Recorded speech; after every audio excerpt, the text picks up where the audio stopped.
If you're clicking on this video, you're probably here for one of two reasons. You either really want a PvP curse to flex on your friends, or you really like the cosmetic. The point is, you're not interested in spending hundreds of hours on learning how to PvP.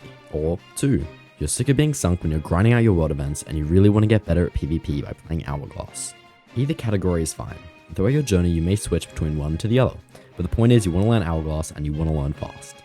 I'm not just going to give you tips, I'm going to give you the number one most efficient way to get reputation as fast as possible in the Hourglass factions.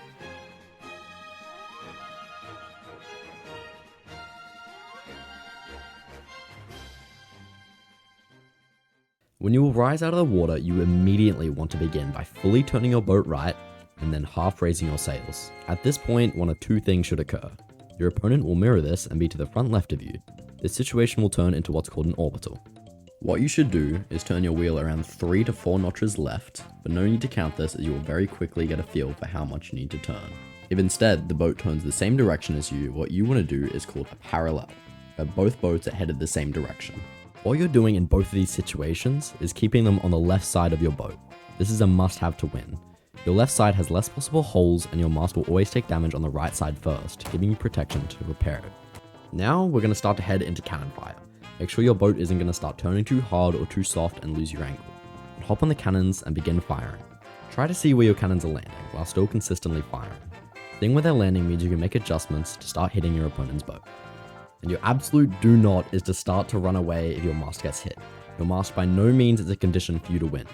Once your boats start to get closer, it's time for things to get a little bit more hectic, and you'll have to do multiple things at once. Here's your list of priorities. Number 1. Hitting your opponent off their cannons so they can't fire back at you. Number 2. Firing chain shots to knock down your opponent's mast. And number 3. Keeping up with repairs on lowers, your wheel, and very occasionally your mast. Once you have your opponent's mast down, you should continue to fire cannons while circling around. This is called a death spin. Your main targets should be the opposing player and knocking them around the boat or killing them, or their mast or wheel to make sure they can't get moved. If they've let their mast completely full, it's time to start spreading holes all around their ship. But what if your opponent gets your mast down? Don't panic, it's fine, you just need to make sure on keeping your left side angled. Once you have spread holes all around your opponent's ship and you have made sure at the maximum you have one hole at the back of your ship, it's time to board. Best time to board is to wait until you can hear your opponent beginning to bucket, so you know they aren't guarding the ladder. Then it's as simple as killing your opponent with your weapon combo of choice. If you have any questions on what something means or how to do something, please join the Discord or leave a comment. Hope you guys enjoyed. Thanks for watching.